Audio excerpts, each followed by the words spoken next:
चलिए दोस्तों, मैं ओमकार मौर्य क्लासेस पर आप सभी लोगों का स्वागत करता हूं।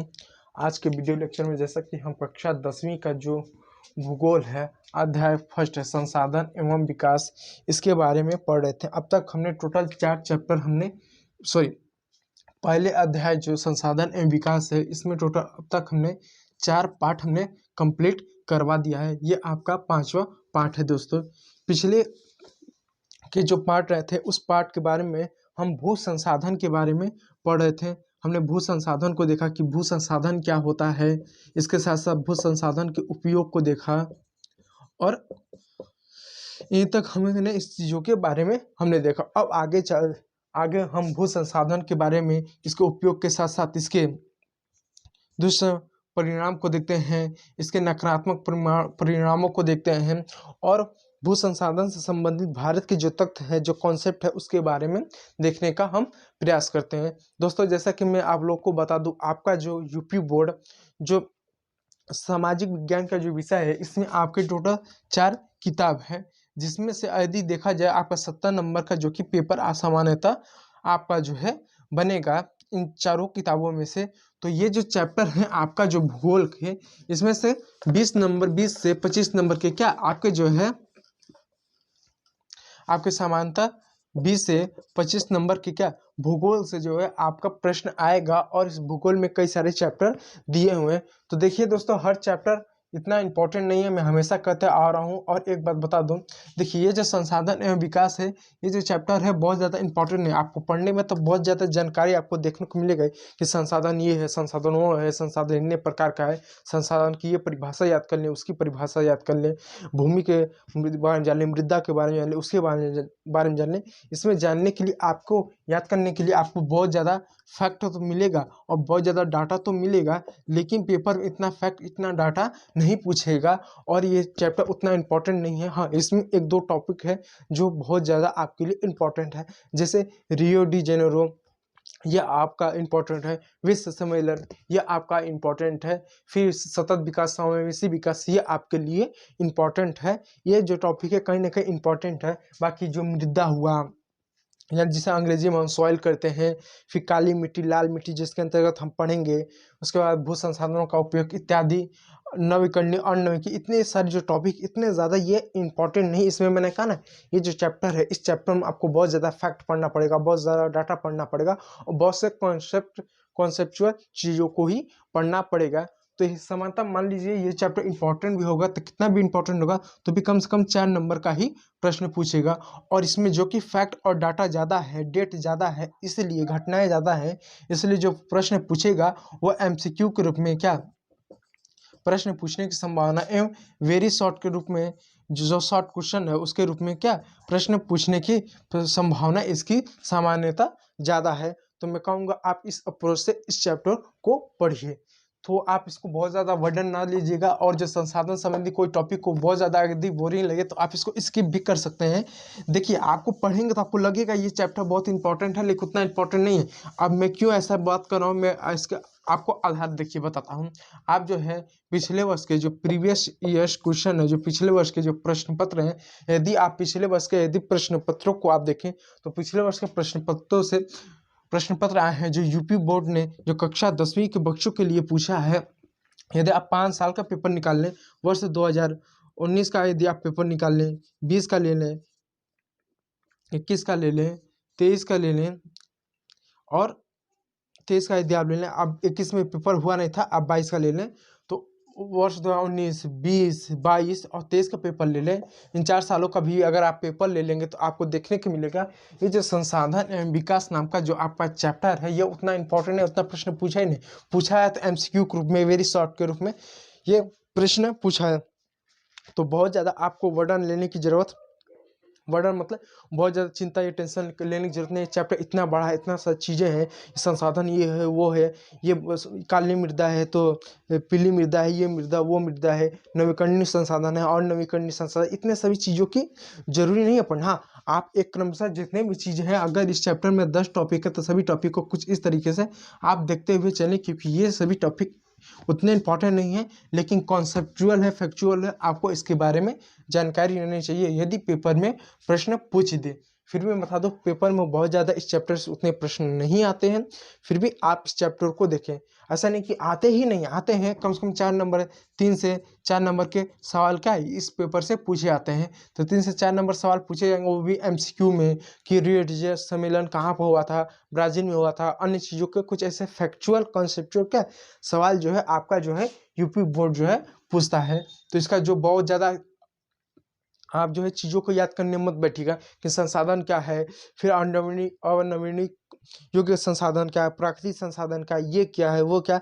आप इसमें परिभाषा याद करेंगे ना तो आपको करीबन इसमें 100 परिभाषा, यानी 100 टॉपिक है तो 100 टॉपिक में 100 आपको परिभाषा याद करनी पड़ेगी। आप पूछेगा मैंने उतना, तो बेवजह आपका जो ऊर्जा है, आपका जो समय है, जो आपका मेहनत जो भी है, सब आपका बेकार जाएगा। तो इतना चीज़ों को करने की ज़रूरत नहीं है, बस एक बार चीज़ों को पढ़ लीजिएगा किताब को। किताब की भाषा बहुत आसान है, बहुत ही सरल है।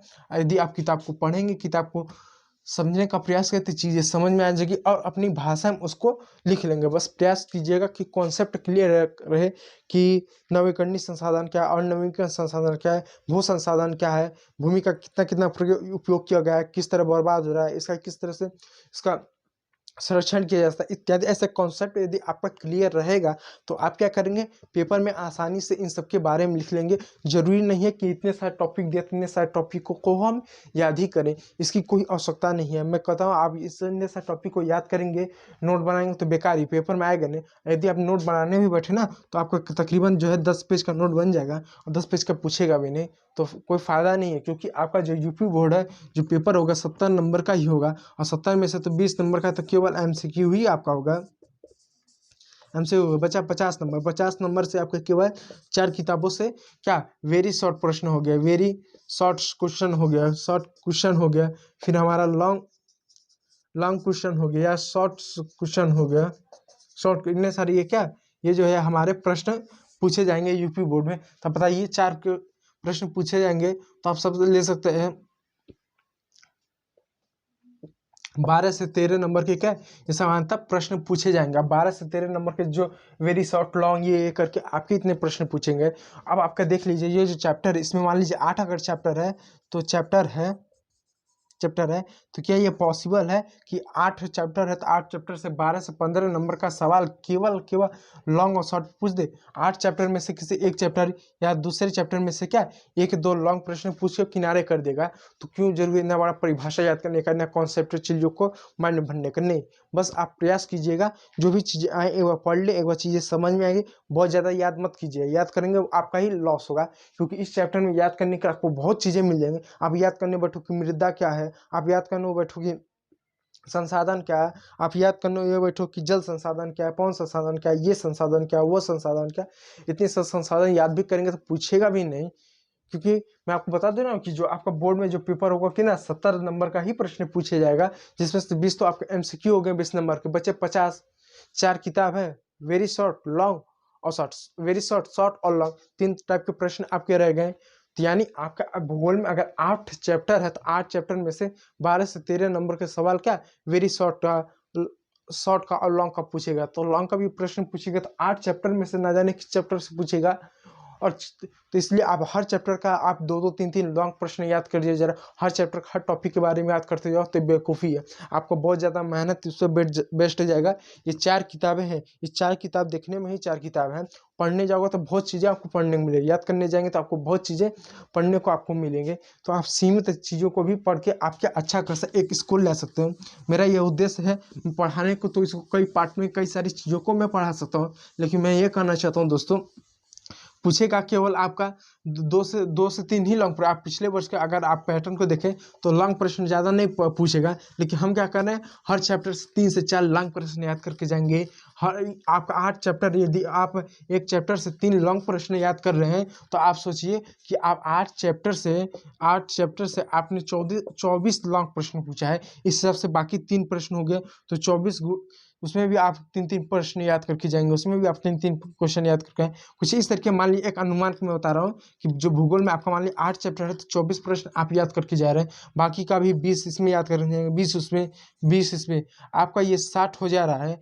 फिर इधर आपको देख सकते हैं आपका 84 लॉन्ग प्रश्न याद करके जाएंगे। हर चैप्टर में 2 से 3 आप लॉन्ग प्रश्न याद करके जाएंगे। टोटल आप ऐसा मान लीजिए, टोटल आप 85 लॉन्ग प्रश्न याद करके जाएंगे। क्या 85 लॉन्ग प्रश्न पूछेगा? नहीं पूछेगा।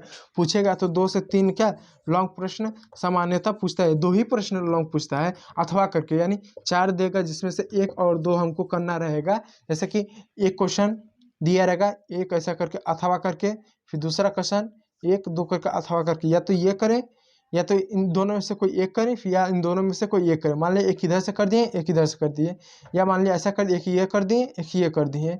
कुछ दोनों दोनों एक जगह से नहीं कर सकते हैं, तो पूछेगा केवल 2 प्रश्न। और हम लोग क्या हर चैप्टर से 3 लॉन्ग प्रश्न याद करेंगे। 8 चैप्टर से 24 हमारा लॉन्ग प्रश्न याद हो जाएगा। फिर हर जो बाकी जो 3 किताब बचा, नागरिक शास्त्र बचा, जो इतिहास बचा, जो अर्थशास्त्र बचा, हर चैप्टर से 2 2 3 3 यदि लॉन्ग प्रश्न याद करेंगे तो कुछ चैप्टर खत्म होते होते क्या हर किताब से आपको 20 क्या आप देखो तो लॉन्ग प्रश्न याद कर जाएंगे। टोटल आप 84 80 से 84 बच्चे लॉन्ग प्रश्न याद कर लेते हैं। आप पूछता है केवल 2 ही लिखना, क्यों पूछेगा 4 लिखना रहता है 2, तो बेवकूफ़ी है ना। इसलिए मैं कहता हूँ हर टॉपिक को केवल आप समझने का प्रयास कीजिए।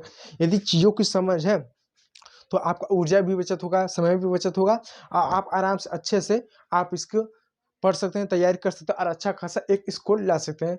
मैं पहले बता दिए जो पेपर में जो भी प्रश्न पूछे जाएंगे बहुत कठिन नहीं पूछे जाते, एकदम ईजी होते हैं। इसका आप विशेष रूप से आप जो है आप एक ध्यान दीजिएगा। तो तो इसी के क्रम में आज हम जो है जो संसाधन एवं विकास करके जो आपका जो चैप्टर है, जो 5 पार्ट है, उसके बारे में बताने जा रहा हूँ। मैं क्यों ऐसा बता रहा हूँ कि बहुत से बच्चों ने कमेंट करके बताया कि इतना सारा टॉपिक है, आप कुछ लिखवा नहीं रहे हो, इतना सारे टॉपिकों को कैसे याद करेंगे। तो मैंने बता दिया इतने सारे टॉपिकों को याद करने की जरूरत भी नहीं है। बस किताब को 1 से 2 बार पढ़ लीजिए, चीज़ें समझ में आएगी, बात खत्म। अब याद करने मत बैठिए, क्योंकि याद करेंगे तो आपका समय वेस्ट होगा, आपका मेहनत वेस्ट होगा, उतना पूछेगा भी नहीं। क्योंकि याद करेंगे तो इसमें इतना सारा फैक्ट है, इतना इतना ज़्यादा कॉन्सेप्ट है, कितने सारी चीज़ों को आप याद करेंगे। तो मैं कहूँगा आप इससे बचें। बाकी अगर आप बहुत ज़्यादा नोट्स बनाना चाहते हैं, बहुत ज़्यादा याद करना चाहते हैं कि ना मैं हर चैप्टर में 20 प्रश्न याद करूँगा, जिसमें 3 से 4 लॉन्ग होंगे, 5 से 6 शॉर्ट होंगे, 8-10 वेरी शॉर्ट होंगे, 20-25 MCQ होंगे, तो आप कितना सारा आप इन चारों किताब में से कर देंगे। क्योंकि 500-700 प्रश्न हो जाएंगे आपके टोटल। इतनी मोटी मोटी बुक भर जाती है 4-5 किताबें। आप पूछेगा कि कितना एकदम कम पूछता है। आपको विश्वास नहीं तो पिछले वर्ष के प्रश्न पत्र को उठा दिए, एकदम आसान सवाल पूछता है। बस विश्वास रखिए, आप सीमित में टोटल सभी को पढ़ेंगे, लेकिन जो टॉपिक इंपॉर्टेंट है उस पर विशेष रूप से ज़्यादा ध्यान देंगे, और जो टॉपिक इंपॉर्टेंट नहीं उसको 1-2 बार क्या देख लेंगे। हाँ ठीक है, ये भी इस चैप्टर में ये टॉपिक दिया है, इस टॉपिक का ये मतलब है, ये चीज़ें हैं, देख लिए पढ़ लिए। यदि उससे संबंधित प्रश्न आ गया तो हम आसानी से सॉल्व कर लेंगे। आप सभी चीज़ों को कितना याद करते जाएंगे तो आप समय भी बदलाव लगेगा, सब कुछ होगा, आपका कुछ नहीं होने वाला है। तो मैं कहता हूँ कि आप इन सभी चीज़ों से बचें। तो बाकी आपको लगता है कि ना चैप्टर कंप्लीट हो, 20 MCQ लिखें, 10 वेरी शॉर्ट प्रश्न लिखें, 5 शॉर्ट प्रश्न लिखें, 2-3 लॉन्ग प्रश्न लिखें, तो आप जोड़ लीजिए 4 किताब में आपका टोटल जो है कितना लॉन्ग शॉर्ट वेरी प्रश्न हो जाता है। क्या पेपर में उतना पूछेगा? नहीं पूछेगा, लेकिन फिर भी याद करोगे। मतलब क्या है, वही टॉपिक पढ़ो ना जो इम्पोर्टेंट है। और कौन सा टॉपिक इम्पोर्टेंट है? हमारा पिछले वर्ष के जो प्रश्न पत्र हैं वो देख लो कि पिछले वर्ष के प्रश्न पत्र में जितने सवाल आए हैं, जितने मॉडल पेपर थे, मॉडल पेपर यानी जो एग्जाम पेपर का पेपर कोड होता है, तो जितने भी पेपर कोड हो सभी पेपर कोड को आप देख लो कि पेपर कोड है टोटल। मान लीजिए 2023 में क्या आपका जो है पेपर हुआ, इसमें मान लीजिए 10 मॉडल पेपर को उठा लीजिए, देख लीजिए कि पहले चैप्टर से कितने प्रश्न टोटल आए गए। आप देख लीजिए कि मान लो AD नाम का मॉडल पेपर है, आपको पता चल कि पहले चैप्टर से केवल 2 नंबर के सवाल पूछे गए। दूसरा मान लो EF नाम का कोड पेपर है दूसरा, इसे मान लीजिए 3 नंबर का आ गए। चौथा आपका AC मिल जा रहा है, तीसरा आपका, अब इसमें आपको जो है मान लीजिए केवल 2 ही नंबर के इसमें केवल आपको प्रश्न देखने को मिल रहा है। ऐसे आप क्या कीजिए, चौथा, 5वां, 6वां, 7वां, ऐसे जितने भी मॉडल पेपर है,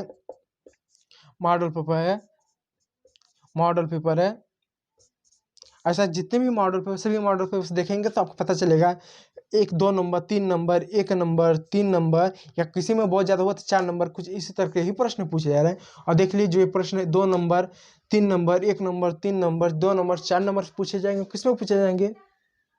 लॉन्ग में तो पूछेगा नहीं ना, लॉन्ग में थोड़ा ना पूछेगा। पूछेगा तो MCQ में पूछेगा तो वेरी शॉर्ट में। ज़्यादा वो बढ़े जाएंगे तो शॉर्ट प्रश्न बढ़ जाएंगे, लॉन्ग में बढ़ ही नहीं रहे। जब लॉन्ग में बढ़ नहीं रहे तो जरूरी क्या हर चैप्टर का 4-5 लॉन्ग प्रश्न याद करके जाएं? वो बेवकूफ़ी है। आप पेपर देखो, हर साल का जितने भी मॉडल पेपर है सभी मॉडल पेपर दिखा ले कि इस चैप्टर से कितने प्रश्न आए, कितने प्रश्न आए, एमसीक्यू कितने आए हैं, लॉन्ग एमसीक्यू कितने आए हैं, वेरी शॉर्ट प्रश्न कितने आए हैं, शॉर्ट प्रश्न कितने आए, लॉन्ग प्रश्न। आप देख लो 5 साल में एक भी लॉन्ग प्रश्न क्या किसी भी मॉडल पेपर में इस चैप्टर से एक भी लॉन्ग प्रश्न आपको देखने को नहीं मिलेगा। लेकिन फिर भी लोग 4, 5, 8 इतना ज़्यादा लॉन्ग लॉन्ग प्रश्न याद करके जाते हैं। मतलब ही क्या है, जब पूछता नहीं तो क्यों इतना मेहनत करते हो आप लोग, वजह नहीं। फिर भी उनको डर नहीं पूछ लेगा। ये इंपॉर्टेंट, ये चैप्टर ऐसा है कि पढ़ने के लिए बहुत कुछ आपको मिल जाए, बहुत फैक्ट मिलेगा, बहुत डाटा मिलेगा। लेकिन ना जब पूछता नहीं तो क्यों अपना समय को वेस्ट आप करो। आप इस पे ध्यान दो, एमसीक्यू पर आप इसको ध्यान दो, वेरी शॉर्ट पे आप ध्यान दो। आप इस पर किस पे ध्यान दो, वेरी शॉर्ट पे आप क्या आप ध्यान दो। मैं ये करना चाहता हूँ। और एक बात आपको बता दूं, मैं डेली शाम 5 बजे 10वीं के बच्चों के लिए लाइव क्लास चलाता हूँ। चाहे लाइव क्लास चलाता हूँ, अभी वर्तमान में मैं भूगोल पढ़ा रहा हूँ। इस चैनल पर हमारे ओमकार मौर्य क्लासेस पर आपको डेली शाम 5 बजे 10वीं का जो चैप्टर है, आपका जो चैप्टर है, सॉरी विषय जो है आपका, जैसे आपका भूगोल हुआ, इतिहास हुआ, समाजशास्त्र हुआ, अर्थशास्त्र हुआ, ऐसे विषयों के बारे में समग्र आपको अध्ययन कराया जाता है। तो आप इसको के लिए आप हमारे चैनल से जुड़ सकते हैं। निःशुल्क कराया जाता है पूरा A to Z, जीरो से लेकर एकदम आगे तक। तो जो इस बच्चे का कोई बैकग्राउंड भी नहीं है फिर भी वो चिंता ना करें। हम लिमिट में एक ऐसा रणनीति को हम अपनाते हैं ना, जिससे कम पढ़ाई से भी, कम मेहनत से भी बच्चा का प्रयास करते हैं कि अच्छा खासा वो नंबर ला सके। क्योंकि सभी बच्चे एक जैसे नहीं है, कुछ वैसे बच्चे होते हैं जो इतना मेहनत कर सकते, कुछ इतना ही कर पाते हैं, कुछ इतना ही रहते हैं। तो सबको ये प्रयास करना पड़ता है कि अच्छा खासा ये मेहनत कर सके। इसलिए उनको बताना पड़ता है कि देखिए ये 100 टॉपिक है, 100 टॉपिक में से 20 टॉपिक बहुत ज़्यादा इंपॉर्टेंट है, ये जो होते हैं 20 टॉपिक है ये मध्यम है, और ये बच्चे जो 7 टॉपिक हाँ आपको पढ़ लेना चाहिए। अगर नहीं पढ़ पा रहे हो ठीक है, पर छोड़ दो, लेकिन इन 20 टॉपिक इधर 20 टॉपिक इधर को आप देख लोगे। ये तो 20 एकदम इंपॉर्टेंट तो देखना ही देखना है, तो आपका पासिंग मार्क्स मिल जाए। इसको देख लो तो ठीक ठाक आपका जो है लगभग आपका पेपर में 70%, 80% तक या 75 इतना आपका जो है आपका सामान्यता आ जाएगा। यह हम बच्चों को आमतौर पे ये इस बात को हम बताते हैं। तो आप इसका भी क्या ध्यान रख सकते हैं। तो पेपर को, पैटर्न और सिलेबस को पढ़िए, चीज़ों को देखिए तो आपको समझ में चीज़ें आएंगी। चलिए, और मैं आपको बता दूं डेली शाम 5 बजे कक्षा 10वीं के बच्चों के लिए हिंदी माध्यम यूपी बोर्ड के बच्चों के लिए लाइव क्लास चलाई जाती है। इस समय मैं लाइव हूँ। यदि किसी भी प्रकार का आपका डाउट है तो आप डाउट पूछिए। सबसे पहले मैं आप लोगों का कमेंट पढ़ लूँ साइड में जाकर। आप लोगों का किसी बच्चे का कोई भी डाउट है, किसी भी प्रकार का कोई डाउट है तो आप हमें जो है बताइए। चलिए, किसी बच्चे का कोई भी डाउट नहीं है, आपको इस चैनल से किसी भी प्रकार का सहयोग मिल रहा है तो आप हमारे चैनल को सब्सक्राइब, वीडियो को लाइक कर सकते हैं। और जानते हैं भारत में भू उपयोग प्रारूप, यानी भारत में भू उपयोग किस तरह से इसका उपयोग किया जाता है। देखिए, ये बस चीज़ों को बस समझने का प्रयास किया, रटने का या लिखने का ना प्रयास मत कीजिए, ये जान लीजिए। मैंने बता दिया आता नहीं ले, फिर भी आप परेशान होंगे।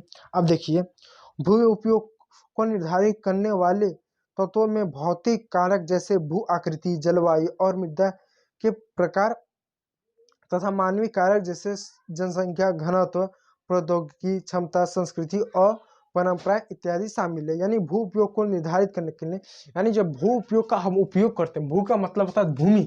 जब हम धरती या हम अपने आम भाषा में कर लें जमीन, जब हम जमीन का उपयोग करते हैं तो जमीन का उपयोग करने के लिए निम्नलिखित भौतिक तत्व होते हैं, जैसे भू आकृति होगा, जलवायु होगा, मृदा के प्रकार होता तथा मानवीय कारकों जैसे जनसंख्या, घनत्व, प्रौद्योगिकी। प्रौद्योगिकी का मतलब होता है टेक्नोलॉजी, ठीक है। प्रौद्योगिकी का मतलब होता है टेक्नोलॉजी।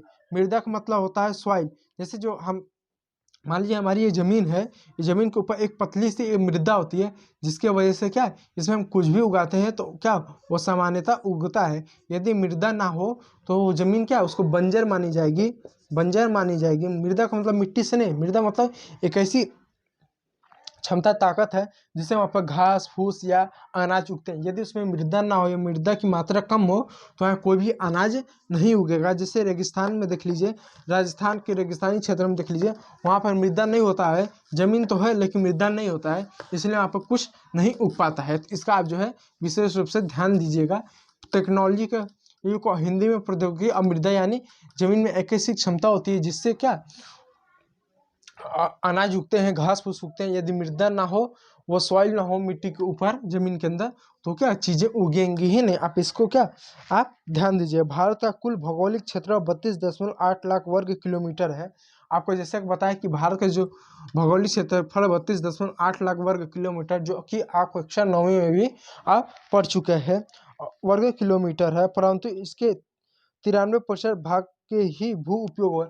भारत का जो क्षेत्रफल है 32.8 लाख वर्ग किलोमीटर है, और इस पूरे क्षेत्रफल का जो 93% जो भाग है, 93% भाग है, इन 93% भाग का ही हमें भू अभिलेख यानी भूमि का जो जानकारी हमारे पास है, यानी भारत सरकार के पास पूरे भारत के क्षेत्रफल का केवल 93% ही क्षेत्र का क्या भारत सरकार के पास इसकी जानकारी है। इसके सिवा क्या जानकारी है नहीं। अब सवाल उठता है ऐसा क्यों नहीं है जानकारी। देखिए भारत का जो अगर मैं मानचित्र इधर बना दूं, भारत का इधर मैं मानचित्र बना दूं, इधर मैं भारत के मानचित्र अगर बना दूं, मान लीजिए भारत है, तो भारत का ये वाला जो पाकिस्तान अधिकृत जो कश्मीर है, इतने वाले हिस्से पर जो कि हमारा है, जो पाकिस्तान कब्जा करके बैठा हुआ है, ये वाला इतना हिस्सा है जिसको अक्साई चीन कहते हैं, जो चीन कब्जा करके बैठा हुआ, जो कब्जा, जबकि जमीन हमारी है। फिर यहाँ के क्षेत्रों में जो कि ये वाला जो क्षेत्र है अरुणाचल प्रदेश का, ये वाला जो क्षेत्र है अरुणाचल, इन क्षेत्र पर भी हमारे पास क्या कोई जानकारी नहीं है। तो ये वाला जो क्षेत्र हो गया, ये वाला जो क्षेत्र हो गया, हमें क्या कोई जानकारी नहीं है। इस वजह से हमें पूरे भारत का जो भौगोलिक क्षेत्रफल है उसका केवल हमारे पास का 93% ही भू अभिलेख हमें उपलब्ध है। भू आकृतियों या भूमि की जितनी भी जानकारी है, वहाँ जो भूमि कैसी है, बंजर है कैसी नहीं है, किस तरह के लोग रहते हैं, किस तरह का उत्पादन होता है, जलवायु इत्यादि चीज़ों का केवल हमारे पास केवल जानकारी है। 7% ये वो क्षेत्र हो जा रहे हैं, ये क्षेत्र और ये क्षेत्र जिसकी क्या हमें कोई जानकारी नहीं है। हालांकि ये जो क्षेत्र हमारे पहले बताइए, ये जो क्षेत्र हमारे, इस पर अवैध रूप से कहीं ना कहीं कब्जा किया हुआ गया है।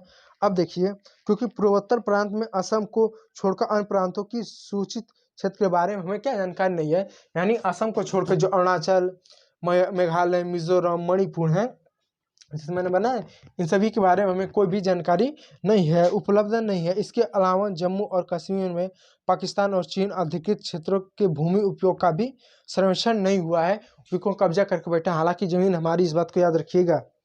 अब क्रियाकलाप कीजिए। अब क्रियाकलाप क्या दिया गया, देखिए दिया कि भू उपयोग के दो वृत्त खींचो, 1.4 की तुलना करके पता लगाएं कि 1960 से 1961 और वर्ष 2014 से लेकर 2015 के बीच, यानी इसमें एक क्रियाकलाप बताया गया है। आपके लिए होमवर्क है कि वर्ष 1960-61 से लेकर वर्ष 2015-16 तक भारत में कितने प्रतिशत भूभाग पर खेती गई, यानी 1960 में पृथ्वी के जो हमारा भारत है कितने प्रतिशत भाग पर कृषि की गई थी, और वर्ष 2015-16 में कितने प्रतिशत भाग पर क्या कृषि की गई थी। इसका आप जानकारी ले लीजिए कि कितने प्रतिशत भाग पर कृषि की गई थी, कितने प्रतिशत भाग पर कृषि नहीं की गई थी, कितने प्रतिशत भाग पर उस समय पड़ती था, और वर्तमान में कितने प्रतिशत भाग क्या पड़ती है जिसमें कोई खेती नहीं की जा रही है। अब देखिए प्रतिशत हिस्सों पर ही खेती की जाती है। देखिए भारत पर केवल 54% हिस्सों पर ही खेती की जाती है, यानी भारत का जितना भी भूमि है उस भूमि के केवल 54% हिस्से पर ही खेती की जाती है। अब सवाल होता है बाकी सभी क्षेत्रों पर क्यों नहीं खेती की जाती है, क्योंकि भारत के बाकी क्षेत्र पर इस वजह से खेती नहीं की जाती है क्योंकि कुछ ऐसे क्षेत्र हैं जहाँ पर क्या बहुत ऐसे क्षेत्र हैं जहाँ पर क्या वन है, मकान है, ठीक है, पर्वत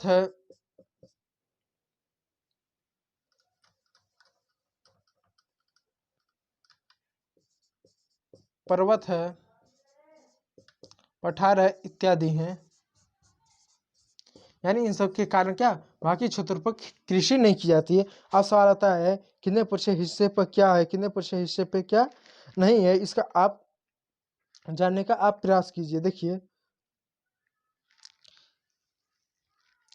ठीक है, भारत की कुल भूमि पर 18% क्षेत्र पर क्या वन है, ये जो कि पुराना डाटा दिया हुआ है। और वर्तमान में यदि आप देखिए ये पुराने इस पे डाटा दिया हुआ है इसलिए मैंने बताया, आप चेक कर लीजिएगा इसको। ठीक है, तो मैं बताना चाहता हूँ कि हमारे देश में 93% जो क्षेत्रफल है इसका हमें जानकारी है। भारत का क्षेत्रफल 32.8 लाख वर्ग किलोमीटर है, लाख वर्ग किलोमीटर है।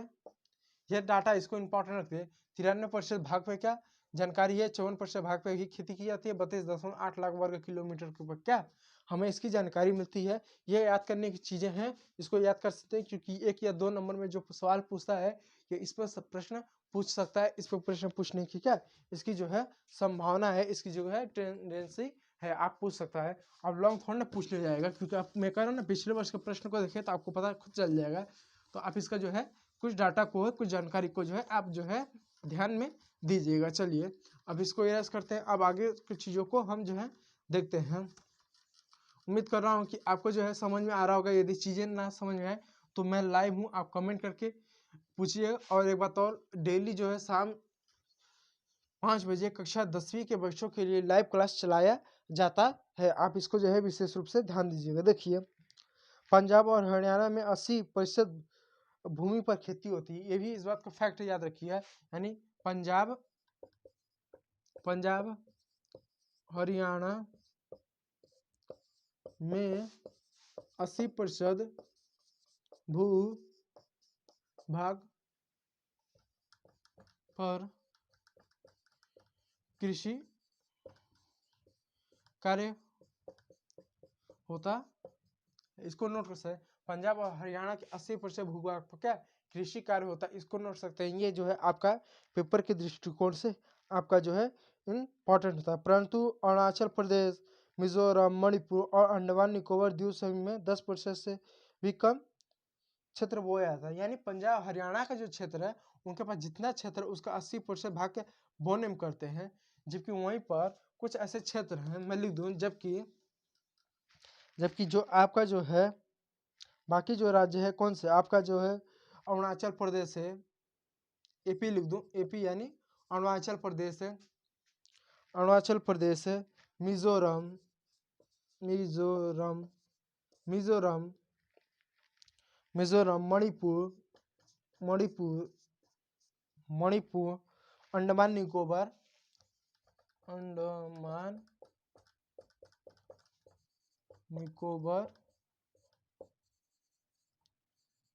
द्वीप समूह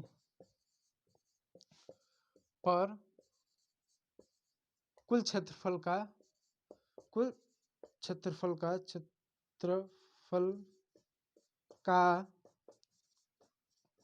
मात्र 10% भाग 10% भाग पर ही कृषि किया जाता है। देखिए मैं आपके लिए हैंड रिटन नोट से बना रहा हूँ, आप इसको मेरे साथ ना नोट करते हुए रहिए। आप ये मत सोचिए क्या आप लिखवा रहे क्या बता रहे, क्योंकि ये जो चीजें है ना इसमें देखिए कुछ बहुत खास चीजें हैं। इसमें 2-3 चीजें जो है ना आपका इंपॉर्टेंट है। क्या इंपॉर्टेंट है, मैंने कहा ना कि जो भी प्रश्न पूछेगा वो फैक्चुअल चीजें ही थोड़ा पूछने की संभावना, कॉन्सेप्चुअल चीजें ही पूछेगा, लेकिन ऐसा प्रश्न नहीं पूछेगा जिसके लिए आपको बहुत ज्यादा याद करना पड़ेगा।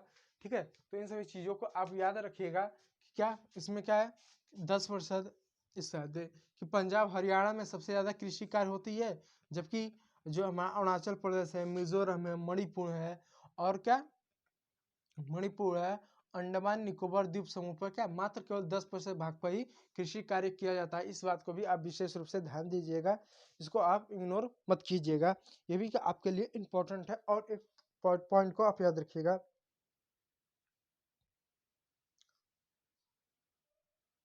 ठीक है, अब आगे देखिए हमारे देश में राष्ट्रीय वन नीति। अब राष्ट्रीय वन नीति क्या है देखिए, अब मैं लिख दूं भारत में राष्ट्रीय, इसको आप स्क्रीनशॉट ले लिए होंगे, आप इसको मैं उम्मीद कर रहा हूँ आप नोट कर लिए होंगे। स्क्रीनशॉट या वीडियो पॉज करके क्या आप इसको नोट कर लीजिए, मैं इसका इरेज कर दे रहा हूँ। हमारे देश में वन नीति के बारे में जान लीजिए। देखिए मैंने बताया ना भारत का बहुत बड़ा क्षेत्रफल क्या वनों में क्या है, भारत का जो भूमि है उसका कुछ % हिस्सा क्या वनों में है। तो वनों में है तो तो इसके लिए एक वन नीति है, तो उन वन नीति के बारे में भी जान लेते हैं, क्योंकि कहीं ना कहीं वन भी क्या हमारे देश का हिस्सा है, हमारे देश के भूभाग पे आते हैं, भूमि पर ही वन होते हैं। तो इन सभी चीज़ों के बारे में क्या आप जो है एक संक्षिप्त आप एक जानकारी ले लीजिए, क्योंकि ये भी जो टॉपिक है, ये भी जो जानकारी है आपके लिए क्या इंपॉर्टेंट है। मैं उम्मीद कर रहा हूँ कि आपको चीज़ें समझ में आ रही हैं, चीज़ें क्लियर हो रही होंगी। ठीक है, यदि डाउट है तो आप कमेंट कर कीजिए। तो हमारे देश में राष्ट्रीय वन नीति मैं लिख दूँ, राष्ट्रीय वन नीति 1952, राष्ट्रीय वन नीति 1952 द्वारा निर्धारित वनों के अंतर्गत 33% वन वांछित है। 33% जो प्रतिशत भौगोलिक क्षेत्र को वांछित किया गया था, इन 33% यानी वनों के अंतर, जैसे मान लीजिए ये पूरा क्षेत्र वन है, तो इसका जो 33% वन है ये वांछित है। इसको कटाई, बुआई, जुताई या उद्योग निर्माण, भवन निर्माण या किसी भी प्रकार का कार्य नहीं होगा, ये वन के अंतर्गत ही रहेंगे।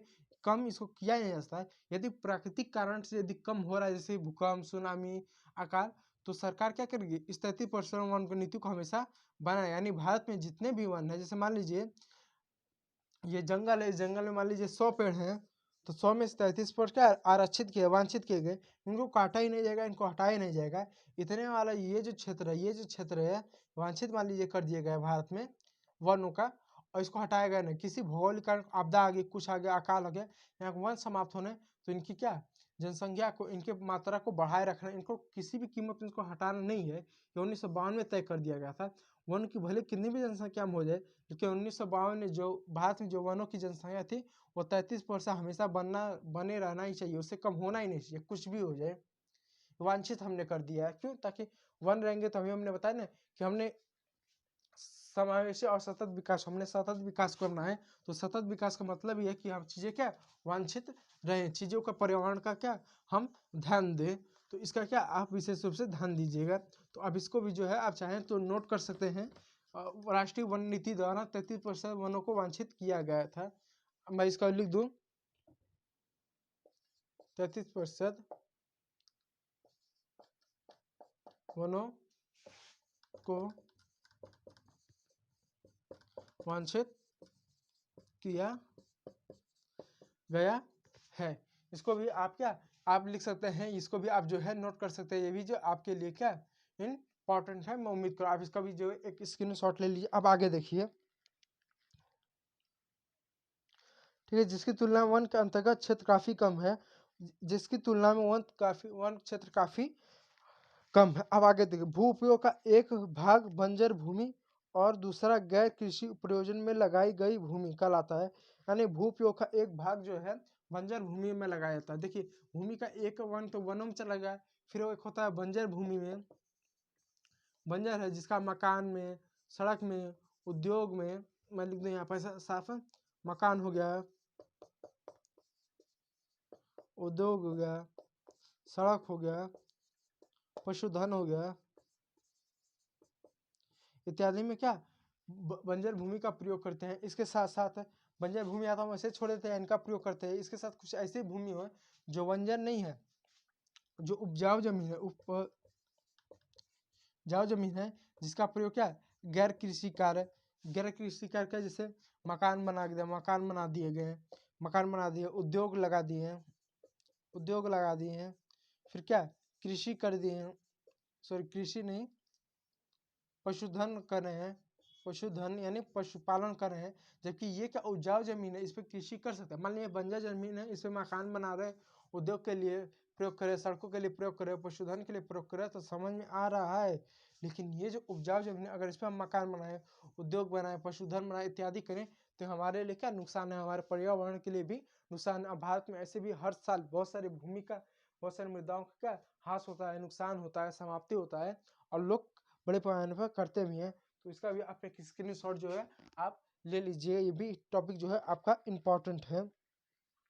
बंजर भूमि में पहाड़ी चट्टान, सूखी और मरुस्थल भूमि शामिल है। और जो बंजर भूमि होते हैं इसमें जैसे पर्वत है, पठार है, चट्टान है, रेगिस्तान है, ये सारी चीज़ें आते हैं, क्योंकि इनको बंजर भूमि के अंतर्गत क्या हम लाते हैं। अब जहाँ पर मरुस्थल है, जहाँ पर पर्वत है, पठार है, चट्टान है, ये भी क्या हम बंजर भूमि में इसको लाते हैं, क्योंकि जहाँ पर पत्थर है वहाँ पर तो कृषि कर ही नहीं सकते हैं। जहाँ पर्वत है पठार है वहाँ पे भी क्या है, हम जो है कृषि कार्य नहीं कर सकते हैं। इस बात का भी आप जो है विशेष रूप से आप जो है ध्यान दीजिएगा, क्योंकि ये भी जो टॉपिक आपके लिए क्या इम्पोर्टेंट है। मैं उम्मीद कर रहा हूँ कि आपको चीज़ें समझ में आ रही होंगी। यदि चीज़ें समझ में आ रही है तो ठीक है, नहीं समझ में आ रही हैं तो आप कमेंट कीजिएगा, मैं उसका जो है आपको रिप्लाई मैं करूँगा, ठीक है। और जो बच्चे जो रिकॉर्डेड वीडियो देख रहे हैं तो उनसे निवेदन है, जो बच्चे रिकॉर्डेड वीडियो देख रहे हैं उनसे निवेदन है, यदि उनको भी किसी भी प्रकार का डाउट है तो भी क्या कमेंट करें। चलिए तो इसी के साथ साथ आगे हम बढ़ते हैं। तो बंजर भूमि में कौन कौन से क्षेत्र आते हैं, जैसे कि बंजर भूमि में पहाड़ी इलाके व चट्टान हो गए, सूखी और मरुस्थल क्षेत्र भूमि शामिल होते हैं, और गैर कृषि प्रयोजन में लगाए गए भूमि में लंबे समय तक बस्तियां, सड़कें, रेल लाइन, उद्योग इत्यादि आते हैं, ठीक है। अब जानिए भूमि निम्नीकरण और संरक्षण, यानी इस तरह भूमि का कहाँ कहाँ पर कितना मात्रा में उपयोग किया गया ये तो पढ़ लें। अब जानते हैं भूमि निम्नीकरण। अब भूमि निम्नीकरण और संरक्षण के उपाय को पढ़ते हैं। अब सवाल होता है कि भूमि निम्नीकरण क्या है और इसका संरक्षण कैसे करना है। तो सबसे पहले हम भूमि निम्नीकरण को समझते हैं कि भूमि निम्नीकरण आखिर होता क्या है। तो पहले मैं लिख लूँ भूमि निम्नीकरण। निम्नीकरण का मतलब कि जब भूमि की उर्वरता निम्न स्तर पर हो जाए, मैं भी बताता हूँ।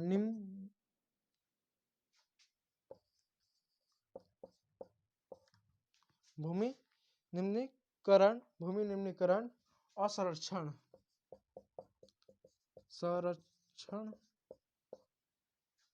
भूमि संरक्षण उपाय, ये आप इसको देख सकते हैं, यानी भूमि निम्नीकरण और सर्च। अब सवाल था भूमि का निम्नीकरण क्या है। देखिए निम्नीकरण का मतलब है जब भूमि का जो उत्पादन था वो अपने निम्न स्तर पर चल जाए, सबसे नीचे चल जाए, तो हम इसको क्या सामान्यतः भूमि का निम्नीकरण मानते हैं कि जो भूमि है अपने उसकी उदारता निम्न स्थान तक पहुंच गई है, यानी अब इसकी उत्पादनता ना के बराबर हो रही है, तो उसको भूमि निम्नीकरण करते हैं। अब सवाल होता है कि आखिर भूमि का जो उत्पादनता सबसे नीचे कैसे चली जाएगी, तो उसको कैसे उसका संरक्षण करेंगे, संरक्षण को उपाय देखेंगे, उसको कैसे ठीक करेंगे आप, हम उसको देखने। देखिए हम भोजन, मकान और कपड़े की अपनी मूल आवश्यकताओं का 95% भाग भूमि से ही प्राप्त करते हैं। यानी हम अपनी आवश्यकता जो भी है, जैसे कपड़े हुए, मकान हुए, घर, जो भी हमारी आवश्यकता है, हमारे साथ 95% जो है हमें भूमि यानी जमीन से प्राप्त होती है, और 5% जो है हमें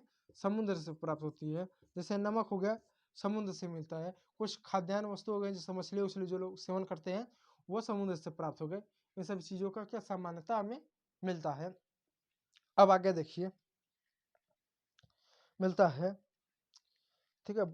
मानव क्रियाकलाप के कारण न केवल भूमि का निम्नीकरण हो रहा है, बल्कि भूमि को नुकसान पहुंचाने वाले प्राकृतिक ताकतों को भी बल मिल रहा है।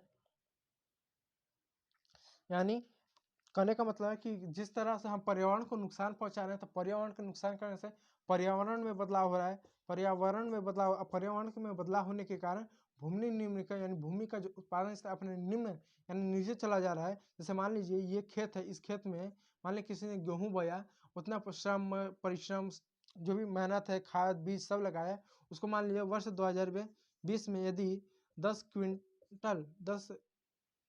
मान लीजिए 1000 किलो वैसे मान लीजिए कि 1000 kg 10 क्विंटल का मान लीजिए उसको गेहूँ मिला। अब वो जो है व्यक्ति वर्ष 2024 में उसने खेती किया, अब उसको कितना मिला, केवल 8 क्विंटल ही मिला, 800 kg ही मिला उसको, क्या 800 kg ही मिला। तो ये क्या हुआ, उतने बीज श्रम सब कुछ लगा, लेकिन फिर भी 200 kg यानी 2 क्विंटल का उसका लॉस हुआ। तो क्यों, क्योंकि भूमि का अपने निम्नीकरण अपने नीचे जा लिया, अपने उसकी उत्पादकता समाप्त हो रही है, उसकी उत्पादन क्षमता कम हो रही है, धीरे धीरे क्या वो नीचे जा रहा है। तो क्यों जा रहा है, कई कारणों से। पहला तो हम ये तो पर्यावरण को नुकसान पहुंचा रहे हैं, जैसे पेड़ों की कटाई, प्लास्टिक, मोटर वाहनों का प्रयोग, अन्य चीज़ों का प्रयोग, जिससे क्या हुआ पर्यावरण को नुकसान हो रहा है। और इससे पर्यावरण को नुकसान होने से जो प्राकृतिक आपदाएं आ रही हैं उससे भी कहीं ना कहीं भूमि को नुकसान हो रहा है। ये भी कहीं ना कहीं एक कारण है जिससे भूमि का निम्नीकरण हो रहा है। जैसे अगर आप एग्जाम्पल तौर पे देखें, जो हमारा उत्तराखंड का जो क्षेत्र है वहाँ पर क्या होती है, भूस्खलन होता है। आपने कभी ध्यान देखा होगा कि जब कभी बहुत ज़्यादा बारिश आता है होता है जब बाढ़ आता है, तो बाढ़ में ऐसा होता है जब लोगों की जो जमीन होता है, जैसे मान लीजिए जमीन है, जब बाढ़ आता है तो पानी इस तरह जब बहता है, इस तरह से बहता है, तो इतने सारे भाग को तो टूट के गिर जाता है, बह जाता है, ठीक है, भूस्खलन है। कभी कभी ऐसा देखो जब बारिश होता है तो जो मिट्टी होती है ना, जो मृदा वो बहती है, बहुत ज़्यादा बारिश से मृदा का भी बहाव होता है। तो कहीं ना कहीं ये अपने आप में ये एक समस्या है, किसका भूमि न्यूनीकरण हो रहा है, भूमि की एक समस्या आ जा रही है। और ये क्यों हो रहा है? दो ही कारणों से।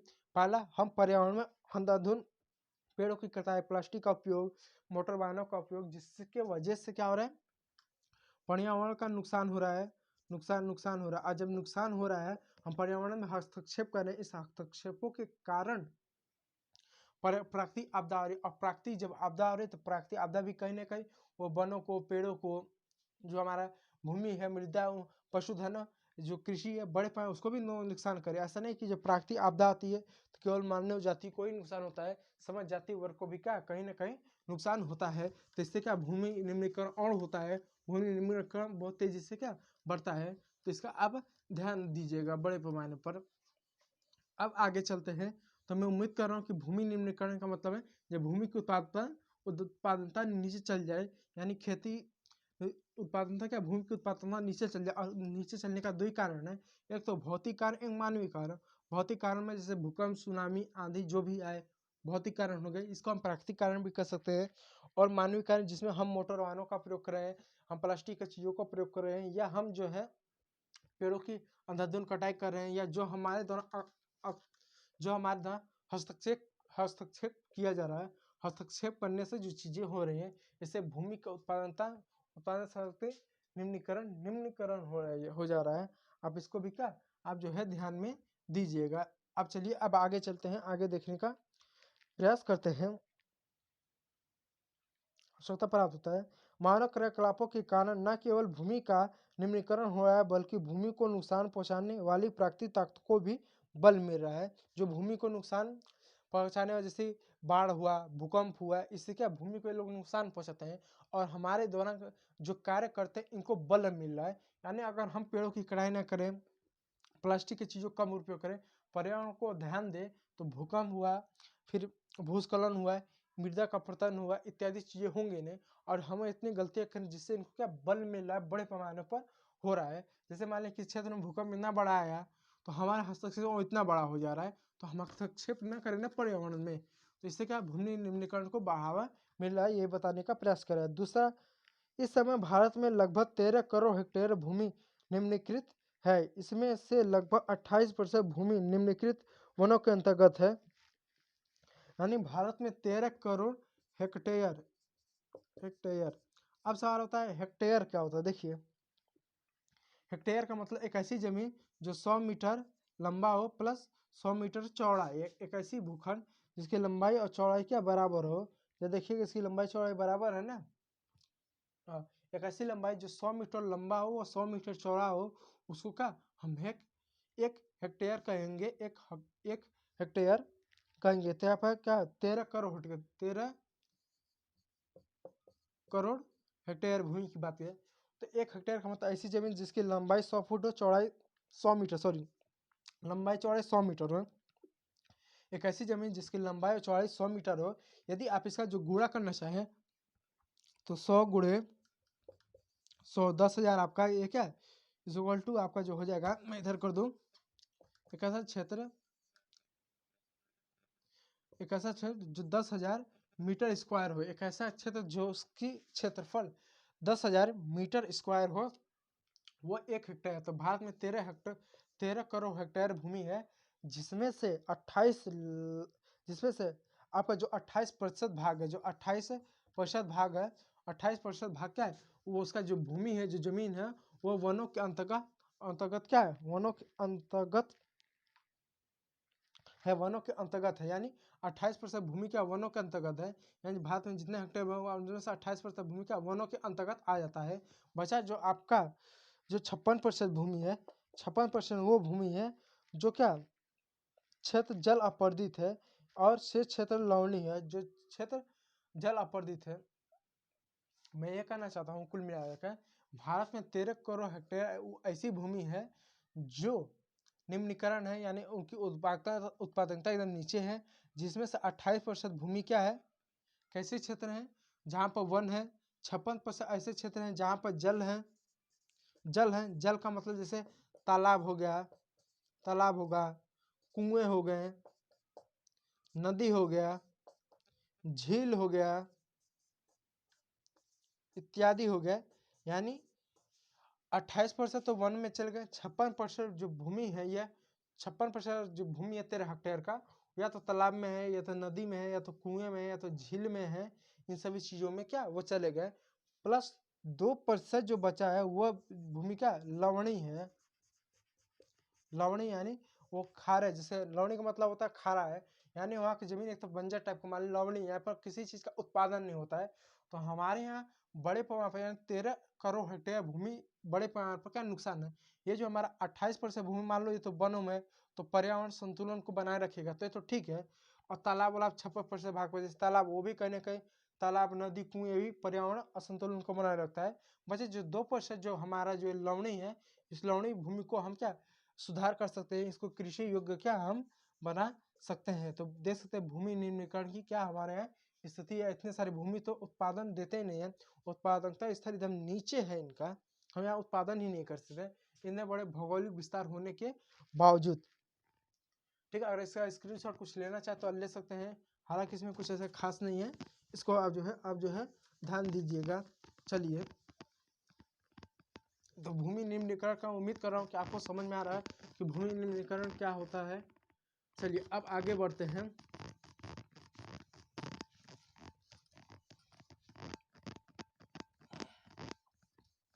चलिए अब आगे बढ़ने से पहले सबसे पहले हम आपका लाइव कमेंट पढ़ लें, क्योंकि मैं आपको हमेशा बताऊँ डेली शाम 5 बजे कक्षा 10वीं के बच्चों के लिए लाइव क्लास होता है, और इस समय मैं लाइव हूँ। यदि किसी भी प्रकार का आपका डाउट है तो कमेंट सेक्शन में लिखिए, लाइव चैट में लिखिए, मैं आपका जो प्रॉब्लम सॉल्व करने का प्रयास करता हूँ। और एक बात और, वे बच्चे जो रिकॉर्डेड वीडियो देख रहे हैं 2 दिन बाद, 4 दिन बाद, 6 महीने बाद, साल भर बाद, अगर उनको डाउट है तो आप कमेंट कीजिएगा, कमेंट करके आप हमसे पूछिए, मैं इसका जवाब देता हूँ। लेकिन आगे बढ़ने से पहले मैं आप लोगों को एक लाइव कमेंट जरा पढ़ लूँ, किसी भी बच्चे का कोई डाउट है कि नहीं है। ठीक है, चलिए, तो किसी भी बच्चे का कोई डाउट या कोई प्रॉब्लम नहीं है। चलिए ठीक है, तो फिर अब हम आगे बढ़ते हैं। कोई भी डाउट हो तो आप हमें कमेंट कीजिए। अब आगे देखते हैं। अब देखिए क्रिया और वनोन्मूलन। अब देखिए कुछ मानव और कुछ मानवीय क्रियाओं के द्वारा, यानी कुछ ऐसे हम मानव हैं, मतलब हम मानव तो कुछ ऐसे काम है जिस कारण की वजह, जिस कार्यों की वजह से, हमारे कुछ कामों की वजह से, जिससे भूमि की जो उत्पादकता है ना वो एकदम नीचे चली जाती है, निम्नीकरण होता है। जैसे वो हम क्या ऐसे कुछ काम करते हैं, चाहे जानबूझ करें चाहे अनजाने में करें, या हमें उसकी जानकारी नहीं होती है। जैसे कुछ काम होता है, पहला काम क्या होगा, जैसे कि वनोन्मूलन, यानी बड़े पैमाने पर जब हम वनों की कटाई करते हैं तो उससे क्या होता है,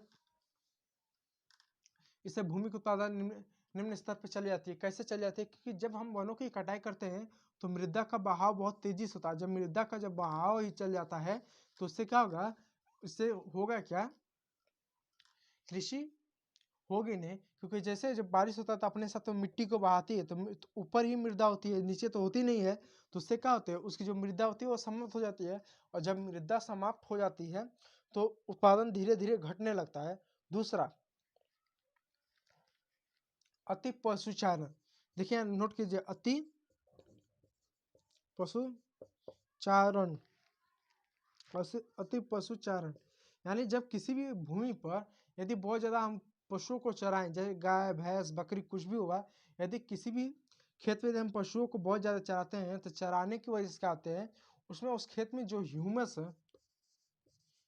की जो मात्रा होती है ना वो समाप्त हो जाती है या समाप्त होने लगती है, जिससे ज़मीन क्या बंजर होने लगती है। इसलिए कोई भी खेत पे अगर हम पशुओं को ऐसे छोड़ दें, गाय भैंस बकरी को चरने के लिए, तो एक सीमा में छोड़ें। ऐसा नहीं कि हम उसको खूंटे में इधर गाड़ के से ऐसा बांध दिए, वो हमेशा 12 महीने हमेशा चर रहती है। इससे क्या होगा, एक समय बाद क्या होगा, उस भूमि का अति पशुचारण होने जाएगा, बहुत ज़्यादा उसमें गाय भैंस उसे चरने लगेंगे, जिससे क्या होगा, उस जमीन की जो ह्यूमस की मात्रा होती है ना वो समाप्त हो जाएगा। और जब किसी भूमि की ह्यूमस की मात्रा समाप्त होती है तो भूमि क्या होती है, बंजर होती है। इसलिए देखो जो परती भूमि होती है, जब कोई ऐसी भूमि है जो उपजाऊ है, उसको अगर आप परती छोड़ दो तो 4 साल बाद 5 साल बाद धीरे धीरे वो भूमि खराब होने लगती है। खराब कई कारणों से होती है। पहला पहला कारण से ये खराब होता है कि उसका गाय भैंस बकरी आकर उसको चरते हैं, तो पशुचारण होता है। धीरे धीरे धीरे इतना पशुचारण होने लगता है कि ह्यूमस की मात्रा समाप्त होने लगती है। दूसरा, उसमें क्या, जब वर्षा होती है तो मृदा का बहाव होता है, तो उससे भी नुकसान होता है। तो इन सभी चीज़ों से क्या, अच्छी खासी उपजाऊ भूमि पड़ती छोड़ने से वजह से क्या धीरे धीरे बंजर या कम उपजाऊ होने लगती है, उसकी उत्पादकता कम होने लगती है। इस बात का भी आप विशेष रूप से ध्यान दें। इसलिए हम मानवीय द्वारा किसी भी खेत में बहुत ज़्यादा पशुओं को चराना है। इसलिए आप गाँव में देख सकते हैं कुछ ऐसे क्षेत्र हो गए जो चारागाह होते हैं, जहाँ पर कोई व्यक्ति अपने गाय भैंस बकरी को लेगा कर चरा सकता है। यदि आप वहाँ पर कुछ भी उगाए तो वहाँ पर कुछ उगे नहीं। और वहाँ की यदि आप मिट्टी को खन कर देखें तो वहाँ की मिट्टी खेतों की तुलना में जमीन आसमान का अंतर होगा। वहाँ का आप थोड़ा सा मिट्टी खोद के देखें और जहाँ खेतों होती है वहाँ की मिट्टी देखें, तो वहाँ की मिट्टी और जहाँ पर खेती की जाती है वहाँ की मिट्टी, दोनों जगह की मिट्टी में जमीन आसमान के अंतर हो। क्यों? क्योंकि वहाँ पर सालों से गाय भैंस को चराया जा रहा है, जिसकी क्या उसकी ह्यूमस की मात्रा समाप्त हो गई और भूमि का बंजर जैसी एक हो गई। तो मानवीय दो हस्तक्षेप, पहला कभी भी किसी भी खेत में क्या हम अत्यधिक बहुत ज़्यादा पशुओं को चराए ना। दूसरा, वनों का उन्मूलन न करें। वनों उन्मूलन के कारण और खनन ने भी भूमि को निम्नीकरण, और बहुत से लोग क्या करते हैं, बहुत ज़्यादा क्या भूमि को खनन करते हैं। देखिए, अगर बहुत से लोग क्या ग्रामीण क्षेत्रों में अपनी भूमि में मिट्टी निकलवाते हैं घर को पटाई के लिए, अन्य किसी कार्य के लिए, तो एक लिमिट में वो तो ठीक है। लेकिन जब बहुत ज़्यादा हम क्या करते हैं, हम जो करते हैं जब बहुत ज़्यादा क्या भूमि में से यानी खेतों में से क्या मिट्टी का जब खनन करते हैं तो उससे भी क्या भूमि का जो निम्नीकरण होता है, उत्पादकता एकदम नीचे जाती है। क्योंकि जो भूमि होता है उसमें जब बहुत से कीड़े मकोड़े मरते हैं, कुछ कीड़े मकोड़े होते हैं, कुछ खरपतवार जलते हैं, उसके जो फसल के जो शोर होते हैं उससे क्या जब सड़ते गलते हैं तो वह जमीन उपजाऊ होती है। उप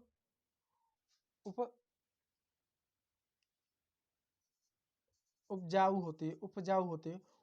होती है। लेकिन होता क्या है, जब हर साल हम उस मिट्टी के उसमें खनन करते निकालते हैं तो जो मृदा जो बनता है इनके जड़ों से सड़ने गलने से कीड़े मकोड़े के मरने से, उसके बाद जो मृदा बनती है वो तो ऊपर ही बनेगा। और जो मृदा होती है ना, इसको बनने में लाखों साल लग जाता है, बहुत लंबा समय लगता है, बहुत मेहनत से मृदा बनता है। लेकिन जब हम हर साल उसी खाना ही करते हैं, हर 2 साल बाद एक साल बाद, तो मृदा बन ही नहीं पाती, जिससे क्या उसका भूमि का निम्नीकरण हो जाता है। इसलिए अत्यधिक खनन भी नहीं किसी भी भूमि का करना चाहिए। इस बात का भी विशेष रूप से ध्यान रखिए। जब खेत में से मिट्टी को खन के उठा ले, ऐसा कभी करना भी नहीं चाहिए। इसका भी एक ध्यान दें, जिससे क्या भूमि की उत्पादकता जो होती है, उत्पादन क्षमता होती है, जो उसकी उपजाऊ शक्ति होती है, वो क्या कमजोर होती है। तो ये भी एक बहुत बड़ा कारण है भूमि निम्नीकरण का। तो इसमें हमने क्या अभी तक भूमि निम्नीकरण के कुछ कारण को जाने, और उसके बाद फिर हम संरक्षण को जाने कि आखिर भूमि का हम संरक्षण कैसे करें जिससे हमारा उत्पादकता बढ़े। जैसे अगर किसी एक खेत में अगर हमने 10 क्विंटल गेहूं का उत्पादन किया,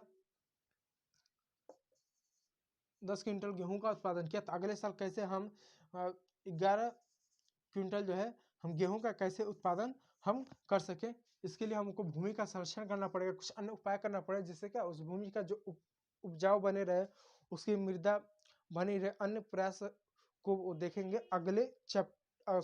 अगले पार्ट में, अगले क्लास में देखेंगे। आज के पार्ट में इतना ही रहने देते हैं। फिर कल के सेशन को इसी समय डेली शाम 5 बजे हम क्या इस सेशन को देखेंगे, इस सेशन को स्टार्ट करेंगे। और आज के वीडियो में इतना ही।